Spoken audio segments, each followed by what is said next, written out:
Well, get comfortable, everybody. I got a lot of things. John, first of all, congratulations on having such an effect on a Friday afternoon before a holiday weekend. The Folklife Festival churning a block from here. You managed to bring all these people who are here, I guess, because they're sort of glad to see you go. I guess that's what it is. It's hard to interpret it any other way.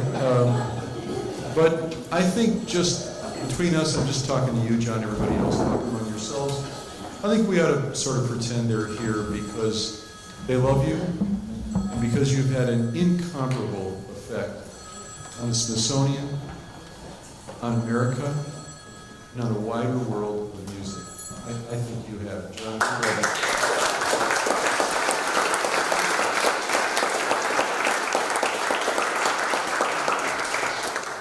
So let me run through a few facts and figures. Dr. John Edward Hasse, music historian, has served as Curator of Music at the National Museum of American History since 1984. 1984, that's about 20 years before I was born. And before and during that fateful number of years at the Smithsonian, John has been more and more and more recognized as a major force in American music and in jazz. He conceived and founded Jazz Appreciation Month, which was endorsed by the U.S. Congress in 2003. And today, Jazz Appreciation Month is celebrated in all 50 states and over 40 other countries. Very, very impressive.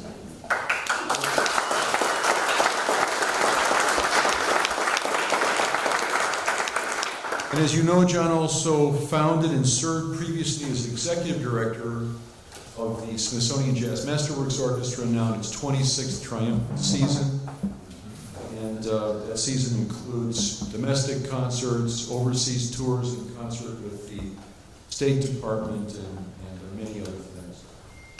Now, as a creature of the Smithsonian and the museum world, in addition to all those things that are outward-looking and public-facing, John led the museum's acquisition of a 200,000-page archive of Duke Ellington, an 135,000-item sheet music collection, an archive of 12,000 jazz photographs, papers of Ella Fitzgerald, and artifacts from, just to name a few, as they say, Louis Armstrong, Benny Goodman, Artie Shaw, Gene Krupa.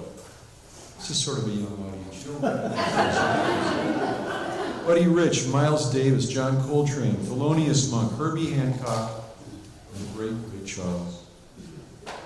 For the Smithsonian itself, John has curated 6 exhibitions just on Duke Ellington, as well as exhibits on Frank Sinatra, Ray Charles, Ella Fitzgerald, and the display space not too far from here in the Leroy Neiman Jazz Cafe.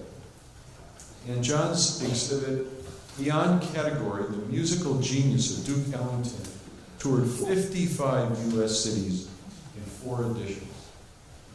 Maybe New Yorkers think that they have a music scene, but we have a scene. Oh, yeah.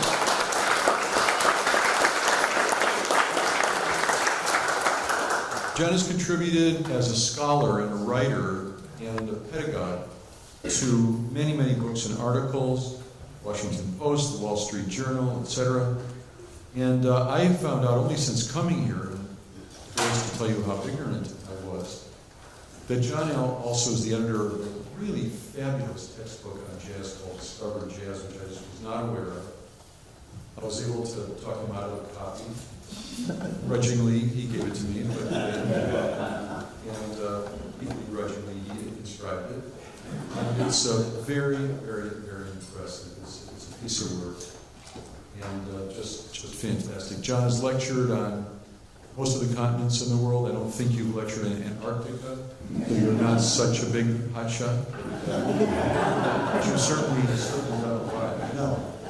In compiling this talk, and we're just getting going, so please relax.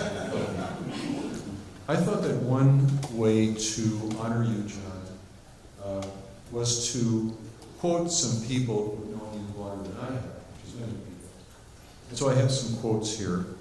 And it's going to take a few minutes, but I think it's worth listening to how much people love you and why and what they have to say. So Dwight Blocker Bowers, Emeritus Curator. Is Dwight here? Okay.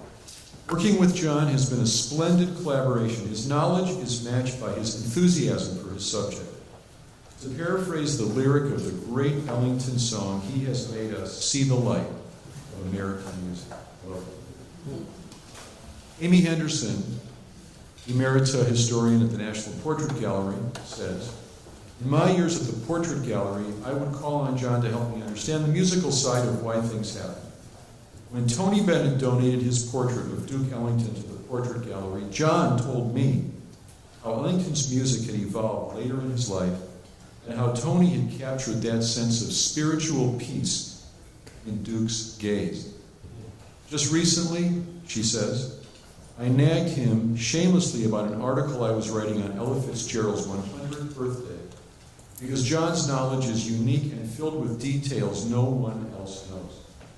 John," she says, "is a superb scholar who loves to share the passion he feels for his work. Best of all, he is a terrific person and one of the few I would share a foxhole with." I'm surprised you got that, such a young crowd. You've done your homework. I love you. Lee Woodman, Senior Advisor to the Director of the National Museum of American History from 2011 to 2014, says, "I think the name of John's book about Duke Ellington can be applied to John as well, beyond category. John is thoughtful, resourceful, loyal, and a great artist and writer to boot. What a long list of contributions he has made over the years to our beloved Smithsonian institution." Gwendolyn Reese, Curator of Music and Performing Arts at the National Museum of African American History and Culture, says, "I met John Hasse as an intern almost 30 years ago." Now, call my head with that, John. That would place you at 14 at the time. And you were, I guess, precocious is the word I'm looking for. But I digress. "And have always seen him as a committed advocate and ambassador for music at the Smithsonian and across the world. As a scholar, curator, musician, and colleague, John represents the Smithsonian at its best. I am indebted to him for his mentorship, collegiality, and friendship. His unique vision and numerous accomplishments are a great legacy to us all and have changed the landscape of American music." Brigitte Blecheray, Program Manager, Smithsonian Associates, says, "I've truly enjoyed working with John over the past 18 years.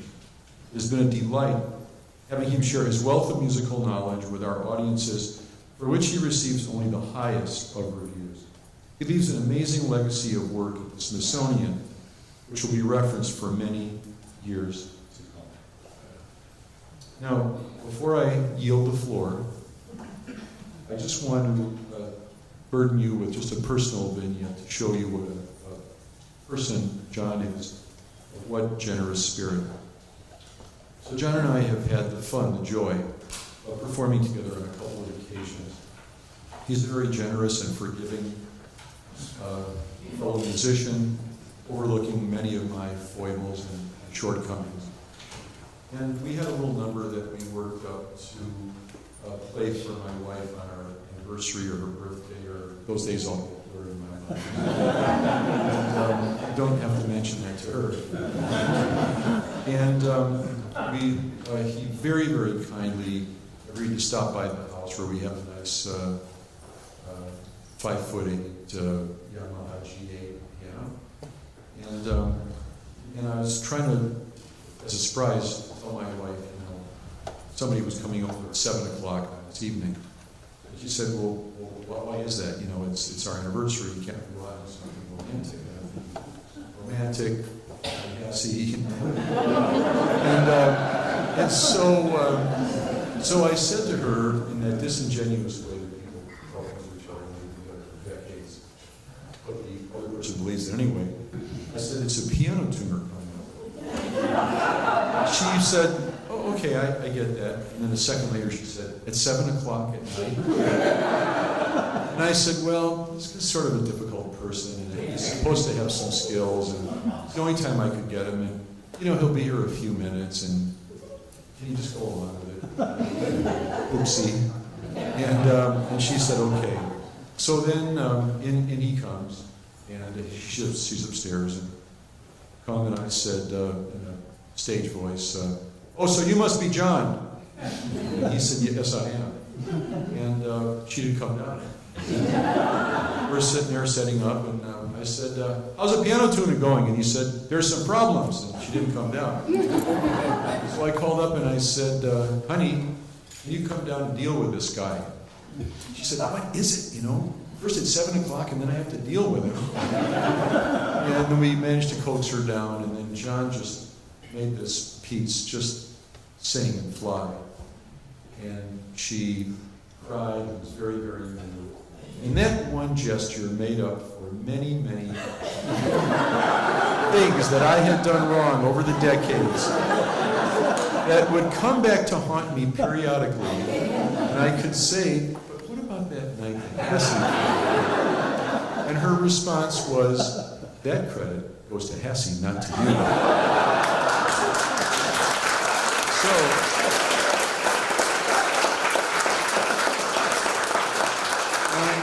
So, as a colleague, I'm proud to be your friend, and as a student of music of yours,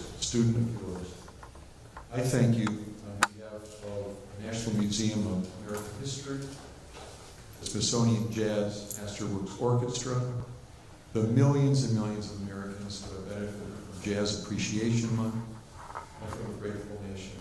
John, we love you. Thank you.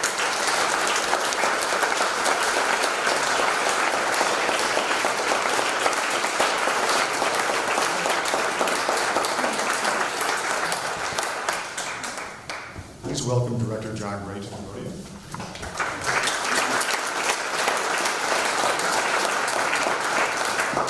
So thank you very much, Mr. Secretary, and it is wonderful to have you join us to honor John. When people retire, it's always a moment in which you say thanks, but it's also a moment in which you look back and you say, well, what actually has been accomplished? And John epitomizes in many different ways the role of a curator, and one of the things that he has been most interested in is the relationship of jazz to every aspect of America, including art. And so he, for years and years and years, had known Leroy Neiman and had been desperate to get that painting in the building, and it took an act of John to get that done. And out of having that wonderful painting down there, we got a substantial, generous benefactor out of it. And Steve Bond is with us today, who runs the Leroy Neiman Foundation, and we want to thank you for your relationship with John and your relationship.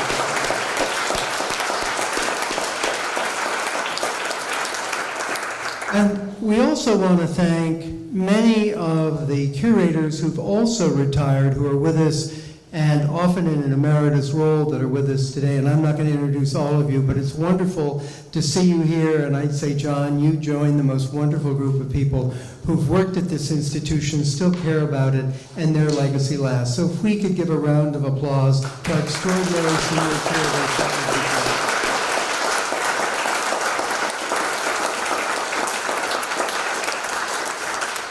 great. And then I'd also, I think it's very instructive to reflect on the contributions of John, because not only did he publish books, he built up the most extraordinary collections, both instruments as well as in the archives, and that will actually see a life over the life of this institution. He built up the way in which jazz plays a vital role in understanding America, and arguably in a way that can only be expressed through music. And that has been the biggest gift in the world to us. And I'd also say that John shows what it's like to be both a performer and a curator, because it gives him that ability to really understand the medium of performance and the medium of jazz and the medium of music. And so John's legacy lives in such funny, different, wonderful ways for us. And we're going to see it every day, we're going to listen to it, and we're going to experience ultimately what a museum does best, which is to make the world meaningful in ways that you don't expect. And it really has come through jazz with John. So with that, John, we thank you so very, very much.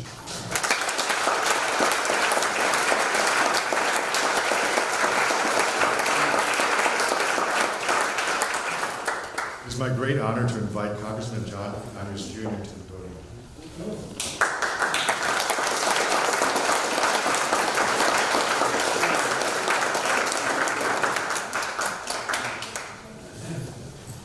Good afternoon, all. It's a pleasure to be with you. We're here for a great cause, aren't we? Yeah. This is so important, and the contributions of Dr. John Edward Hasse is going to go on and on. And it's with great pleasure that I reflect that we've been friends for a long time. We met as friends, lovers of jazz, progressive people, and it's been a great ride. He's done so much for our institutions, and he's affected so many people, many without them even knowing it. So it's in that spirit that I'm very pleased to present you with a tribute to yourself from the House of Representatives in the Congress. And we wish you well, much happiness and continued success for you.